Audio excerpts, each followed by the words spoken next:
Chapter 1 Esgaroth on the Long Lake. It was late evening. A red sun, burning low above the tree line like a blazing globe of fire, spread its crimson bloom across the sky and set slowly in the west, sinking beyond the immense canopy of the mighty Mirkwood forest, illuminating from below the ink-black clouds that had replaced it.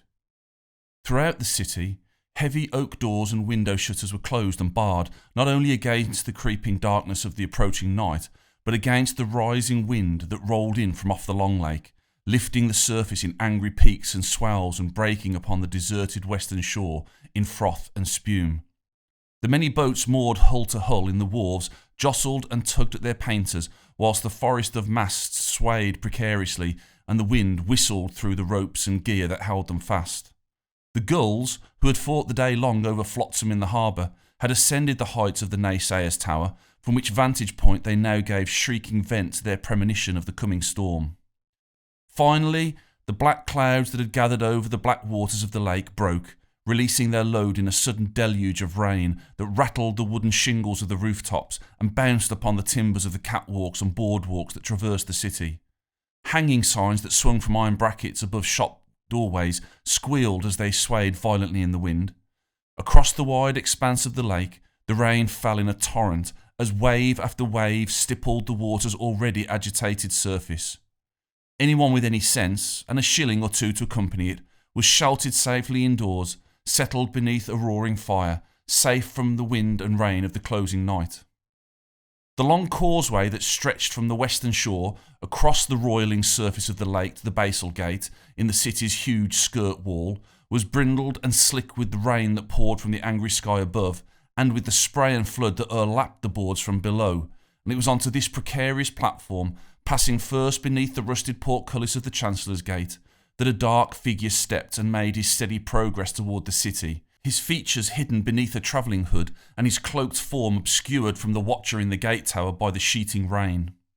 Though he had watched the approaching figure since it had been but a speck in the distance, the watchguard posted on the barbican above the gate had been unable to make out any detail of the traveller, beyond the fact that he seemed to be of the breed of man, wrapped and cowled beneath cloak and hood, with but a knapsack and staff for belongings. And though now he approached but 100 rods off, the abundant rain removed any chance of making out any further detail. Still he watched the slow, steady progress of the traveller along the length of the footbridge, his staff sounding off the wet timbers with each footstep, his dark form passing in and out of the lanterns that stood at intervals, swinging from iron gibbets along the length of the bridge. The old man had travelled for many days and for many, many miles, and now the object of his long journey rose before him. Laketown, the ancient wooden city of men, built above the long lake of Ravanian. "What's your business, stranger?" the guard called from his high window, his voice doused by the heavy rain. "I am aweary from my many travels," came a drowsy voice from the depths of the hood, "and about half drowned. I need food and dry lodgings." He paused, waiting for a reply, but when none came, he added wearily, "I have gold, I can pay." There was the sound of boots on wooden stairs, of scuffling from the other side of the huge gate, and finally the scrape of an iron bolt being drawn in its hasp. A small wicket door swung open in the bottom corner of the gate, opened by a guard in wide-brimmed kettle helm, over whose brim the rain was guttering, and the quilted velvet jerkin of the city watch. The guard was neither tall nor burly, the traveller noted, not as you might expect a guard to be, nor did he wear the iron plate or ring mail of a fighting man, but the soft, decorative clothing of a non-combatant, of an official, of one who was not expected nor expecting to be doing any serious fighting. It was a far cry, the old man thought, from the hardened fighting men who had once stood guard at these gates, who had watched over the newly built ramparts of Laketown all those hundreds of years ago, when first it had risen from the smoke and ashes of the dragon's fire. But then war had raged throughout the whole of Middle-earth, and men could not afford to be as careless or imprudent as to leave their gates unfortified. Then Laketown was garrisoned with battle-hardened warriors, men who had fought in the van during the War of the Five Armies. "Enter if you must, but make it quick," the guard barked, taking in for the first time the shaded features of the old man and reckoning him no threat to the safety of the city. Though Anor knows we have tinkers and ne'er-do-wells enough in Laketown already without this one. Still, the guard thought, he has coin to pay his way, and so he waved his short halberd to indicate that the old man should enter without delay. As he did so, the guard could not help noticing the old man's hat, from whose prestigious brim now ran a stream of rainwater that cascaded in turn across his shoulders and down the ravines and crevices that were the creases and folds of his ample cloak. The stranger's hat was a statement, as much as an alderman's collar is a statement, or a town crier's chain is a statement, or a captain's plume is a statement. Just as a king's crown is a statement, you might say, connoting rank and status. A hat such as the old man's was, broad in the rim and tall in the body, coming as it did to a point a good deal above the wearer's crown, said something of its wearer. It bespoke a certain eccentricity, not to mention a lack of respect for fashion or convention. Indeed, to those who knew, it marked him out as one of the magical order, or a mage, and thus was the traveller known by those of his acquaintance. What the guard had not noticed, which should have been a far greater interest to him than the mode of the old man's aged hat, was the sheathed longsword of ancient design that hung upon his belt, reaching almost to the floor, hidden within the folds of his travelling cloak, concealed against any who might attempt to waylay or apprehend him. Nor indeed had the guard noticed the symbol that the old man had scratched whilst waiting with the iron tip of his staff into the soft wood of the footboards directly in front of the giant gateway, a magical character long forgotten, of an ancient language spoken in the time when Middle Earth was but an infant world and light had only newly fallen upon Iluvatar's creation. Continuing forward, the old man had begun to pass through the wicket when the guard dropped his halberd across the opening, barring his way, and in an expressionless tone reminded, "You said you had gold." Taking the guard's meaning, the old man slid his hand up the loose sleeve of his robe and from one of the many hidden pockets stitched therein took a small yellow coin.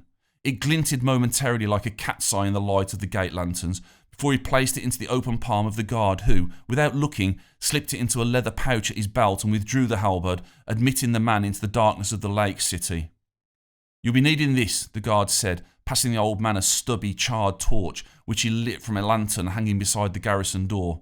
"Elsewise the watch will take you for a night walker and give you lodgings in the guardhouse." So saying, he left the old man, casting a final "and or keep you" over his shoulder, and returned to the watchtower and the relative warmth of the small stove that burned therein. Night had fallen across Laketown as suddenly as had the rain, as suddenly as the storm itself had broken. Now darkness prevailed throughout the city, there being very little room at even the best of times in those narrow streets for such luxuries as light, overlooked and crowded in as they were by tall buildings. And the mage advanced into these dark, shuttered streets, relying wholly upon the modest halo of light cast by the guttering torch to keep him from tumbling into the water. Though it had been many years since last he had visited the long lake, the mage seemed to know instinctively where he was going, and did not hesitate nor second-guess himself, but walked with a singular purpose through the winding streets and passageways of the city, whilst still the rain fell, and still the winds blew. Into the maze of obscured lanes and alleyways, passing the odd huddled figure sheltered in a tavern doorway or hurrying head down through the rain, the mage continued along otherwise deserted streets. Crossing the corn bridge, with its balusters carved in the shape of corn sheaves, he walked south into the ward called by the people of Laketown the Sunstrig. Here were the merchants' storehouses and yards, corn houses and granaries, where goods were stored before selling at the markets of the postern, or else loading at the wharves onto boats heading northward. Here too were windmills fixed atop the buildings to harness the power of the winds that blew from off the lake, now silhouetted against the night sky. On this night, the doors of the Sunstrig were locked tight, and the sails of the windmills anchored fast against the wind that would set them to turning and might otherwise tear them from their gears. On Firth Street, he passed two men of the watch, huddled about a hissing brazier and doing very little watching of anything much but the rain, cascading from off their round helmets and dripping from the ends of their noses. He would have passed by without them even noticing if he hadn't stopped to beg the use of one of their torches, for his had already begun to dwindle. The old traveller continued in this way through the city, the rain seething still upon the already soaked boards, until finally stopping at the sign of the Hope and Anchor. The Hope and Anchor was something of a ramshackle old tavern, its squat timber frame buckled and twisted and weather-worn. The paintwork of door and frame and sill were blown and flaky, its oriole windows, small though they were, veiled in smut on the inside and algae on the out, and its pitched roof, sagging along the ridge, missing a significant number of shingles, though in truth it was in no better and no worse a state than many of the other buildings of the district. It squatted upon the back of a small hump-backed footbridge, not unlike a toad on a hummock, the old man thought, overlooking a stagnant section of canal beside Butler's Lock, where stunted warehouses gathered around a quay of jostling boats rising and falling upon the moiling water. The sound of raised voices, high-spirited and boozy, and that of boisterous singing emanated from the squat tavern and drifted along the narrow towpath that led from the bridge, diluted by the patter of the rain. The mage opened the small front door and pushed his way in, the sounds of mirth spilling out into the night. Though the interior of the hostelry was in no better condition than was the outside, it was at least warm and cosy and welcoming in its way. Small groups huddled around rough-topped tables. There was a general hum of conversation, punctuated with the odd laugh or exclamation. Tankards went from table to mouth and back, knives scraped on battered pewter plates. A couple of wiry-haired mongrels sniffed for crumbs and dropped morsels beneath table and stool, and the air was thick with swirling pipe smoke that gathered in curling eddies in the ceiling rafters. It was no mere accident that found the old man at his journey's end in the public room of the Hope and Anchor. He had been here before, had noted its situation, located as it was toward the centre of the city, had seen its humble amenities and Chubb, the landlord and owner of its modest comforts. Not in person, mind, not with his own corporeal eyes, but with spiritual eyes, so to speak, in his mind's eye, you might say, and had chosen it for its convenience in terms of the rest of his business. "Welcome, traveller," called Chubb from his place behind a long, rough counter. Then, to the dishevelled shape of a boy who was banking up the faggots of the main fire, he called, "Nut, take the gentleman's coat and put him up a stool." Elisander, for that was the old man's name, shook off his sodden cloak, shedding water upon the wooden floor like a dog shaking itself dry after a dip in the pond, and wrung the rain from his long plaited beard. Nut led the elderly traveller to a seat at a small board beside the fire, and though the hour was late, long past the time when supper was available at the Hope and Anchor, Master Chubb, an affable enough man, agreed to find the mage a little something to eat before bed, cold cuts of boiled ham, cheese, bread and a jug of porter. "Would you join me for a glass?" the mage asked the landlord, for there was much he would know about the city and its inhabitants, and who better to furnish him with such knowledge but one of Laketown's own? Despite his protests of having no time for such luxuries as sitting down, and loud assurances that his work was never done, Chubb accepted the old man's kind invitation, and they sat together at the table for a good while, the evening drawing to a close as it was, and the landlord conceding that his duties at this hour were almost done for the day. And as they talked, the mage thumbed a twist of dried leaf into the bowl of a long-stemmed pipe, which he puffed at enthusiastically, while his wet robe steamed in the heat of the hearth. And at the table nearest them, a group of merry fishermen drowned the memory of their day's hard labours in tankards of foaming ale, whilst they laughed and slapped each other jovially upon the back, and sang a merry drinking song. "We'll sing the song of grape and grain, come raise your cups and drink and drain, then fill them up and drink again, with ne'er a thought for wind or rain, for next the hearth we shall remain." A most apt song, the mage thought, as he ate and drank and smoked and plied Master Chubb for the information he sought. After a fairly pleasant, and for the purposes of the mage, a very profitable half-hour or so of conversation, the landlord excused himself. "For I have 100 little jobs to do before I can turn in for the night," he said, but not before calling out for Nut, who he had already instructed to prepare a single room for their elderly patron.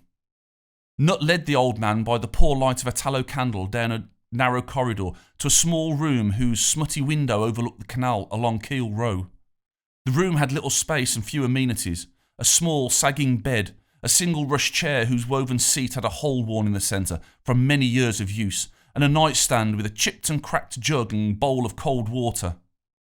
Once Nut had wished him "a good night to ye, master," left him alone, but not before receiving a copper farthing for his trouble, the mage draped his cloak across the back of the reed chair, removed the jug and bowl from the small table, placing them on the floor before the door, and proceeded to empty the contents of his knapsack onto the table, inspecting each item in turn. They were books for the most part, leather-bound and well-thumbed, and a quill and black ink, some sheaves of paper and scrolls of parchment, all looking time-stained and well-worn. With these he placed an item he had received from Master Chubb, a pewter medallion. Seating himself upon the edge of the bed, the mage took down one of the sheaves of paper, whose surface bore already many lines of fine spidery writing alongside a number of inked designs, images of sorts, with notes and annotations. Licked the tip of the quill before dipping it into the black ink, and began to scratch out the details of the information he had gleaned that night.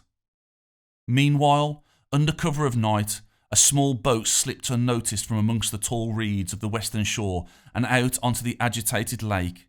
It carried 3 dark figures, attired and hooded all in black, each man his face obscured with a covering of black silk, a pair of swords upon their belts. Across the water's peaked surface, the small boat carried them towards a dark jetty on the south side of the city, identified by a single small lantern that blinked through the rain across the black waters.